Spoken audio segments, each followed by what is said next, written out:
All right, folks. Today is Black Wrestlers You Should Know, sponsored by Premier Pro Wrestling. And I'm Randy Ritchie on behalf of Premier Pro Wrestling. And you can tell by the picture, today we're commemorating our truth, Ronnie Killings. And I consider Ronnie a friend, not just an acquaintance in the industry.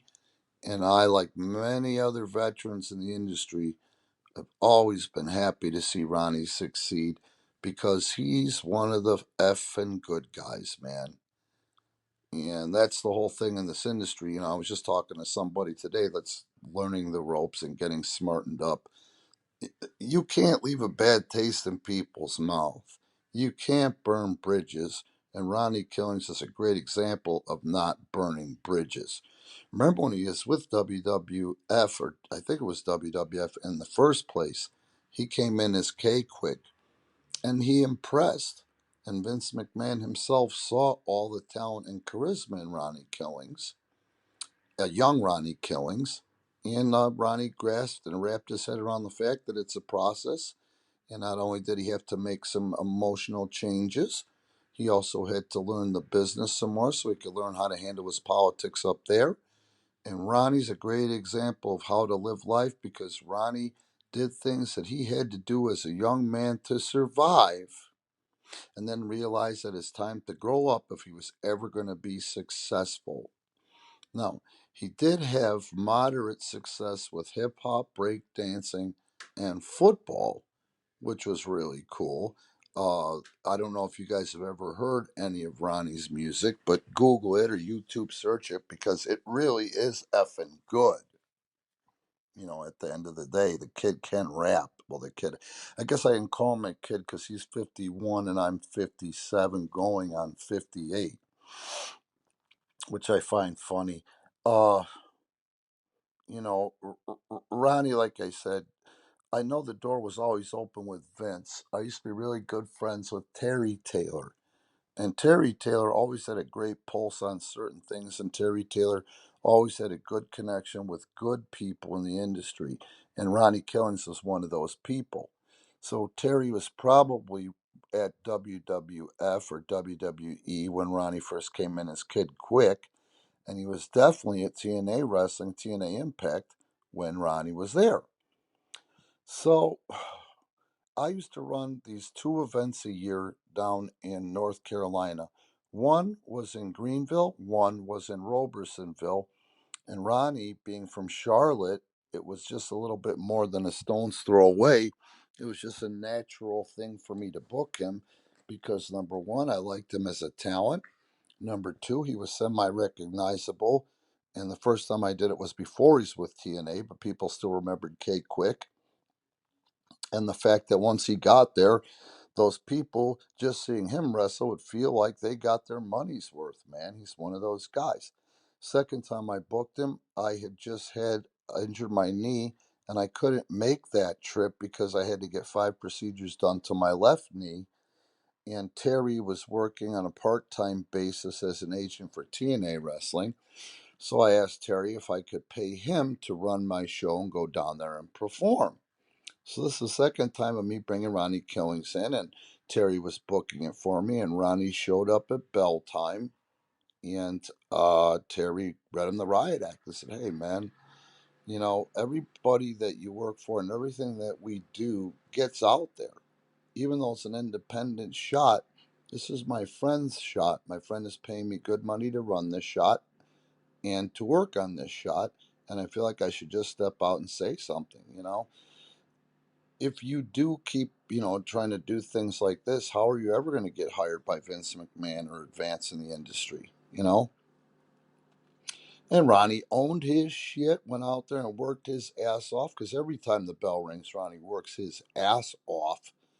Then the next time that I brought Ronnie in, he was with TNA. TNA was established. He was also the TNA Impact champion, and my main event that evening on my independent show was Jeff Jarrett versus Ronnie Killings, and we called it a TNA title match. You know, now that was the top of the card. There was some other undercarders. I remember Norman Smiley was on there, But it just so happened that night we sold 2,800 tickets, and we were only 800 tickets less than WWE's house show in Charlotte, North Carolina, which impressed a lot of people in WWE at the time. There was some minor heat between Ronnie and TNA at the time, even though he was carrying their belt. That meant there was also some friction between Ronnie and Jeff. I knew this when I brought Ronnie in that night and put him with Jeff. And my hope was that these two guys are going to work things out, because at the end of the day, it was just good for the business as a whole of TNA, which I wasn't working for yet, but I did a year later, could have any kind of success, even moderate, if you understand what I'm saying. It was for the betterment of the business and for the individuals. I liked Jeff a lot. I liked Ronnie a lot. Now, that night, I drove back from our town to Raleigh, Durham, where Jeff was going to fly out of, and Ronnie just went that way because it wasn't too far out of the way to go to Charlotte, because him and Jeff had mended the fence. And we finished mending that fence in the van ride, that 80 miles from our town to Raleigh, Durham. And it was really cool. It was really cool to see, and I felt really happy that I was able to be even a small part of that at the end of the day. Um, what ended up happening then, though, which was really cool, was it came out that Ronnie was worried about wasting any more time because of his age. He was concerned that he was moving up to the threshold of being too old to make any money in the business. And I just looked at him and said, "Are you effing kidding me? Look at you. Number one, black don't crack. That guy's face just doesn't age, nor does his body. And his charisma is off the chart and always will be. Number two, Ronnie was so good and innovative in that ring that even his basics were special. If he had to take out any death defying big moves, big bumps, he could just go out there and do what any idiot could do. But his was so special, it was 10 times greater. It popped the people, you know. And what I love about that is, fast forward, and Ronnie got into his money making years after the age of 40, and he has made a mint, and he has earned a mint, you know. And again, for people like me that know Ron, you just love to see the good guy win once in a while, man.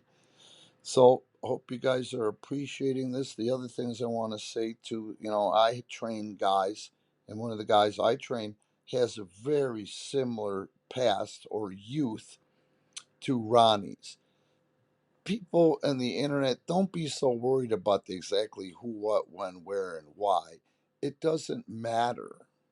You know, it doesn't matter. Why do you want to go out there and try to potentially ruin somebody? All you need to know is they're past that. They effed up, and they have got a lot in their past. But look at this. Look at how Ronnie changed it all to the businessman that he is today. And he's entertained so many over the last 10 years or so, which I don't know, I'm going to say maybe 15-year run that he's had with World Wrestling Entertainment. Again, a good person, and I'm going to call him a friend, not just an acquaintance. Been an honor to know him, and I can't wait to see what's coming down the pike for Ronnie, for R-Truth, because I think at some point, if he desires such, he could be a real great integral part of talent development for the future for World Wrestling Entertainment, as well as popping in from time to time on screen, because again, this guy's charisma is just off the chart, as well as his appearance. And if you get a chance, I'm serious. Go ahead and YouTube search, or search out his hip hop music, because the guy is talented. Okay, guys, this is Black Wrestlers You Should Know for February 21st, 2023. Please note that this is going up without any commercials or YouTube ads. So please support Premier Pro Wrestling. There'll be links in the description. Premier Pro Wrestling on Pro Wrestling Tees. Premier Pro Wrestling streams some amazing exclusive content. Premier Pro Wrestling on Patreon.